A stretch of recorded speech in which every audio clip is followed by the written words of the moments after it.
If you want to quit smoking 'cause you're tired of the choking, then decide on it now, and I'll show you how.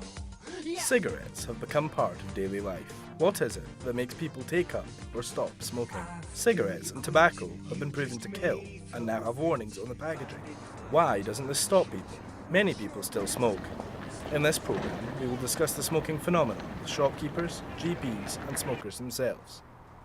The most common social group in my store would be between 25 and 34, averaging probably between 300 to 500 purchases of cigarettes per week. On average, it's probably between 200 to 300 people per day that buy cigarettes in this store.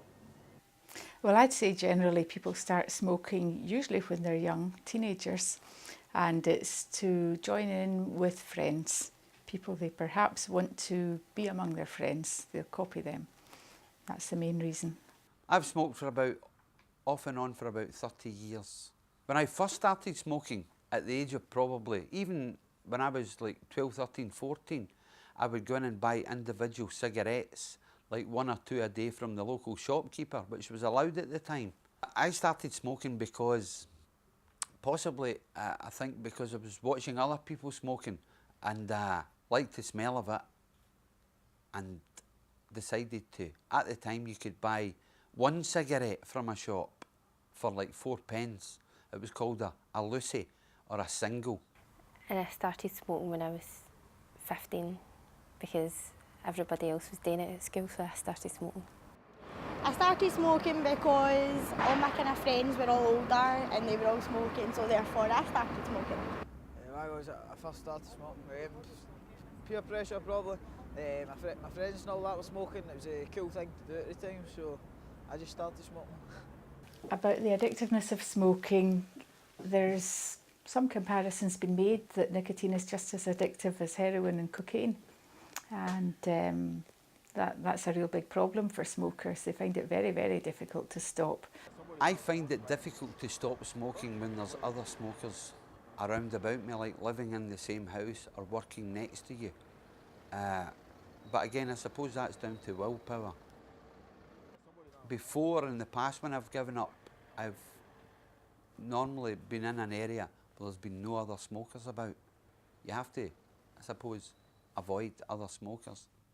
But it's very difficult if there's another smoker staying in the same house as you and they're smoking just after their tea and things like that, or one before their bed, or one with their coffee in the morning. I think it's when you're younger and you try something and you're around somebody that's doing it all the time, I think that's when you start smoking.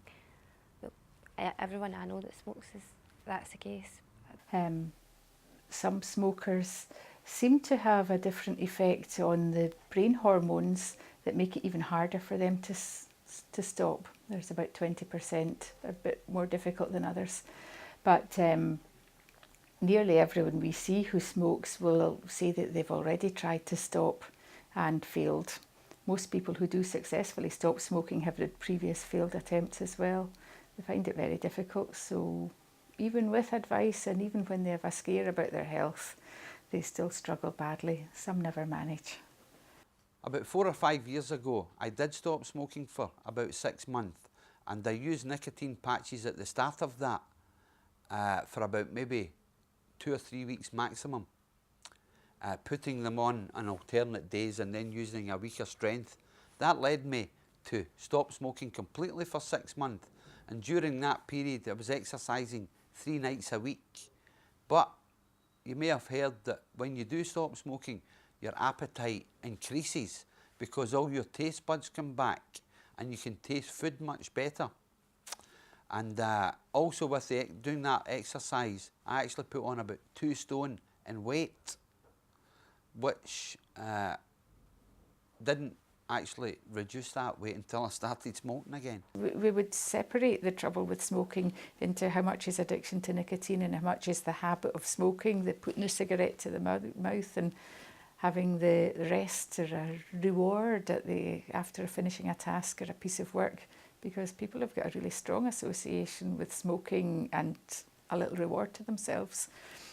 Well, I actually enjoy smoking the cigarettes, but I also believe I'm truly addicted to them because I've tried to stop smoking a few times and the side effects are very noticeable. It makes you irritable, annoyed, and all you think about is smoking a cigarette. And then once you actually finally get your cigarette, your feeling of addiction goes away temporarily till you need another one. I think it's obviously a bad habit, but if I don't smoke, I feel stressed, so that's probably how it's an addiction, because my body's probably addicted to the nicotine, but I like doing it because it gives me a break. I think if I'm stressed, I feel as if it makes me not stressed anymore, but I don't know if that's all in my head. But smoking is just probably one of the worst things you can possibly do for your health. We know it's got strong links to lung cancer. Almost all cases of lung cancer are caused by smoking. Other types of cancer as well are strongly linked. Mouth cancer, throat cancer, stomach cancer, cervical cancer and others. So very bad from that point of view. We also have major problems with a condition called chronic obstructive pulmonary disease. Makes people get very breathless and can be a fatal disorder as well, which is very strongly linked with smoking. We've got vascular diseases such as heart disease, stroke, circulatory problems affecting the legs. Again, strong links with smoking.